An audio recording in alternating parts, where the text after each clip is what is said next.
दोस्तों, आओ पैसों का पेड़ लगाएं कि चौथी कड़ी में हम ये जानने की कोशिश करेंगे कि एक अच्छा और कामयाब निवेशक कैसे बने। इसके लिए आपको निवेश से जुड़ी हुई सारी जानकारी होने के साथ साथ आप में धैर्य और विश्वास का होना बहुत जरूरी है। विश्वास इस बात का कि जिस जगह आप निवेश कर रहे हैं वो पूरी तरह से संवैधानिक और सुरक्षित हो। इसके साथ साथ आपको देश की बढ़ती हुई अर्थव्यवस्था पर भी भरोसा होना चाहिए। हमारा देश भारत दुनिया की 5वीं सबसे बड़ी अर्थव्यवस्था है। दोस्तों, हम बड़े खुशकिस्मत हैं कि हम उस देश में रहते हैं जहां विदेशी निवेश करते हैं और ढेरों दौलत कमा रहे हैं। तो चलिए, एक अच्छा और कामयाब निवेशक बनने से पहले हम ये जान लें कि वो 6 कौन सी वित्तीय गलतियां हैं जो हम सामान्य रूप से करते हैं। पहला, पैसे को सामान्य बैंक खातों में ही रखना। दूसरा, एक ही प्रकार के निवेश में सारा पैसा लगा देना। तीसरा, प्रत्येक वर्ष अपने निवेश की समीक्षा ना करना। कम बीमा कवर देने वाली पॉलिसी को जारी रखना जो कि अब आपके लिए सुरक्षित नहीं है। पांचवा, अपने रिटायरमेंट की प्लानिंग देर से करना। और छठा, भविष्य में वित्तीय लक्ष्य पूरा करने के लिए नहीं बल्कि कर बचाने यानी कि टैक्स बचाने के लिए निवेश करना। तो चलिए दोस्तों, शेयर बाजार में निवेश करने से पहले आपको कुछ जानकारियां होनी चाहिए जिससे आप ना सिर्फ बड़ा पैसा बना पाएंगे बल्कि अपने लॉस को भी अवॉइड कर पाएंगे। तो सबसे पहले ये बात मैं आपको बता दूं कि शेयर बाजार में आप पैसा बनाएंगे कि नहीं बनाएंगे ये बाजार तय नहीं करता। लोगों को लगता है बाजार काफी वोलेटाइल है जिसकी वजह से हमें नफा या नुकसान होता है, जबकि ये बात बिल्कुल गलत है। आप शेयर बाजार में पैसा बनाएंगे कि नहीं बनाएंगे ये बाजार तय नहीं करता है, बल्कि आपको इस मार्केट के प्रति कितनी जानकारी है और आपके इमोशंस कैसे हैं ये इस बात को तय करेगा कि आप पैसा बना पाएंगे कि नहीं बना पाएंगे। हमने चढ़ते हुए बाजार में भी लोगों को पैसे गंवाते देखे हैं और गिरते हुए बाजार में भी पैसे कमाते देखे हैं। इसका मतलब ये बिल्कुल परफेक्ट है, ये बात बिल्कुल सत्य है कि बाजार में पैसा बनेगा कि नहीं बनेगा, आप पैसा बना पाएंगे कि नहीं बना पाएंगे ये बाजार तय नहीं करता, बल्कि आपकी इमोशंस और आपकी इंफॉर्मेशन, आपकी जानकारी इसके प्रति कैसी है, आप कितना धैर्य रख पाते हैं और बाजार के उतार चढ़ाव में आपकी प्रतिक्रिया क्या होती है ये इस बात को डिसाइड करेगा कि आप पैसा बना पाएंगे कि नहीं बना पाएंगे। तो चलिए, अब मैं आपको कुछ ऐसी टिप्स और ऐसी जानकारी देने वाला हूं जिसके दम पर आप मार्केट में पैसा बना पाएंगे और अपने लॉस को अवॉइड कर पाएंगे, लॉस को कम कर पाएंगे या बिल्कुल ही नहीं कर पाएंगे। तो सबसे पहले, किसी भी कंपनी में निवेश करने से पहले आपको ये जानना बहुत जरूरी है कि कंपनी क्या है, कितने सालों से मार्केट में है, क्या उत्पाद बनाती है, कितना कमाती है, इसके एसेट्स और लायबिलिटीज क्या है और किन किन लोगों ने और किन किन बड़ी बड़ी कंपनियों ने इस पर विश्वास जताया है और किनका कितना निवेश है। ये सारी जानकारी का होना बहुत जरूरी है, तो ही आप उस कंपनी में निवेश करें। दूसरी बात जो बहुत इंपॉर्टेंट है वो मैं अब आपको बताता हूं कि हमें क्या करने चाहिए और कैसे लॉस को ना सिर्फ कम कर सकते हैं बल्कि शून्य भी कर सकते हैं, जिसकी वजह से हम लॉस को अवॉइड कर सकते हैं। तो हमें क्या करना चाहिए? अब मान लेते हैं कि हमें 10,000 रुपया इक्विटी मार्केट, शेयर मार्केट में निवेश करना है। तो जनरली लोग क्या करते हैं कि किसी एक ही कंपनी में सारे पैसे को लगा देते हैं। ये गलत है, ऐसा बिल्कुल नहीं करने का है। हमें करना क्या है, पैसे को डाइवर्सिफाई करना है। इसका मतलब क्या हुआ कि हमें इन 10,000 रुपये को 10 अलग अलग कंपनी और अलग अलग सेक्टर में निवेश करना है। ये हो गया डाइवर्सिफाई। हमने 10,000 रुपये को 10 अलग अलग कंपनी और अलग अलग सेक्टर में लगा दिया। अब इसका फायदा क्या होगा, चूंकि मार्केट वोलेटाइल है, रोज ऊपर और नीचे होता है, लेकिन हमें अपने पैसे को सुरक्षित रखना है, तो इसके लिए जरूरी है कि आप पैसे को डाइवर्सिफाई कर दें। इसका फायदा ये हो गया कि अगर हमने जो कल पैसा लगाया था इसमें से कुछ कंपनी के रेट आज गिर गए, 4 कंपनी के रेट आज कल की अपेक्षा नीचे आ गए। अब 4 तो नीचे आ गए, लेकिन बाकी के 6 के क्या होंगे, ये ऊपर होंगे। अगर हमने एनालिसिस करके ठीक ठाक तरीके से अगर कंपनी में पैसा लगाया है तो रेशियो लगभग यही होगा कि 4 कंपनियों के रेट आज गिर जाएंगे, बाकी के 6 ऊपर रहेंगे। सबके सब तो नहीं गिर जाएंगे। अब ऐसा होने से क्या होगा, या तो आपका ये 10,000 रुपया स्टेबल होगा या पैसा प्लस में आएंगे। 10,000 से प्लस में आपको दिखेंगे। कल को क्या होगा, इसमें से कुछ कंपनी के रेट बढ़ जाएंगे और इनमें से कुछ कंपनी के रेट नीचे आ जाएंगे। स्थितियां चाहे जैसी भी हो, हर हाल में आपका निवेश किया हुआ पैसा या तो सुरक्षित होगा या प्लस में होगा। डाइवर्सिफाई करना इसलिए जरूरी है क्योंकि हमें नहीं पता होता है कि आज कौन सी कंपनी के रेट चढ़ेंगे और कौन सी कंपनी के रेट गिरेंगे। हालांकि मार्केट में बहुत सारे ऐसे लोग आपको दावा करने वाले मिल जाएंगे कि साहब इस कंपनी में पैसा लगाओ, ये कंपनी के रेट आज बढ़ेंगे। मैं आपको बता दूं, दुनिया में बड़े से बड़े इन्वेस्टर और मार्केट के एनालिसिस्ट भी आपको ये दावे के साथ नहीं कह सकते हैं कि कौन सी कंपनी के रेट आज गिरेंगे और कौन सी कंपनी के रेट आज बढ़ेंगे। ये असंभव है, हो ही नहीं सकता है। इसीलिए आपको पैसे का डाइवर्सिफाई करना जरूरी है। अगर हमने पैसे का डाइवर्सिफाई किया तो ना सिर्फ हमारा पैसा सुरक्षित होगा बल्कि हम ऑलवेज प्लस में दिखेंगे। अब देखते हैं कि जिन कंपनियों का रेट गिरे हैं उसमें हम पैसा कमा सकते हैं क्या, उसमें हमें क्या करना चाहिए। तो मैं आपको एक उदाहरण दिखाता हूँ। सपोज मान लो XYZ कोई एक कंपनी है, इसके एक शेयर्स की कीमत है 100 रुपया। हमने 10 शेयर्स खरीदा, इन्वेस्टमेंट कितनी हो गई, 1,000 रुपए।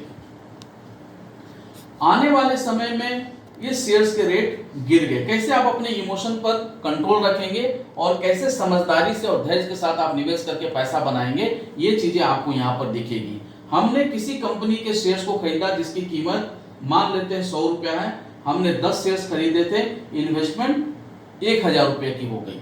अब समय के साथ साथ इसके रेट नीचे आना शुरू हो गए। आते आते आते आते ये 50 रुपए तक आ गए। अब हमें घबराहट होती है, लोगों में घबराहट होती है कि अरे हमने 10,000 रुपए का इन्वेस्टमेंट किया था, 1,000 रुपए का इन्वेस्टमेंट किया था, 100 रुपए के शेयर आज 50 रुपए के हो गए, हमारा तो 50 पैसा का नुकसान हो गया, 50 रुपए का नुकसान हो गया। अब ये पता नहीं और कितना नीचे जाएगा। तो मैं आपको एक बात बता दूं कि जब भी शेयर्स के रेट नीचे जाते हैं, अगर कंपनी फंडामेंटली मजबूत है तो आपको रेट को देख करके कभी भी पैनिक होने की जरूरत नहीं है। ये सेकेंडरी मार्केट में डिमांड और सप्लाई की वजह से इसके रेट ऊपर और नीचे होते हैं। अगर ये फंडामेंटली कंपनी मजबूत है और रेट अगर उसके नीचे आ गए हैं तो आपको घबराने की जरूरत नहीं है बल्कि खुश होने की जरूरत है, क्योंकि अब आपको करना क्या है कि जैसे ये 50 रुपए हुए, इस कंपनी के रेट आधे हुए, आपको इसी कंपनी के 10 शेयर्स और खरीद लेने हैं अगर कंपनी फंडामेंटली मजबूत है तो। क्योंकि कुछ दिन पहले आपको ये 100 रुपए में मिला था, आज ये 50 रुपए में मिल रहे हैं, तो 10 और आप खरीदेंगे तो क्या होगा कि जो इन्वेस्टमेंट 10 शेयर्स में आपको 1,000 रुपए पड़े थे, इस बार वो 500 रुपए के आएंगे। अब क्या होगा, टोटल इस कंपनी में इन्वेस्टमेंट कितनी हो गई, 1,500 रुपए की, और शेयर्स टोटल कितने हो गए, 20। 10 और 10 20, 1500 डिवाइडेड बाई अगर 20 करते हैं तो हम ये देखेंगे कि जो 100 रुपए का एक शेयर हमारे को पड़ा था वो अब 75 रुपए के हो गए। इसको कहते हैं रेट को एवरेज करना। जब जब रेट गिरे आपके लिए खुशी की बात है, अगर कंपनी फंडामेंटली मजबूत है तो उस शेयर्स की संख्या को आप बढ़ाएं और 100 रुपए के रेट को एवरेज करें, और रेट गिर जाता है 25 रुपया हो जाए, कोई बात नहीं है, 10 शेयर्स और आप खरीद लें।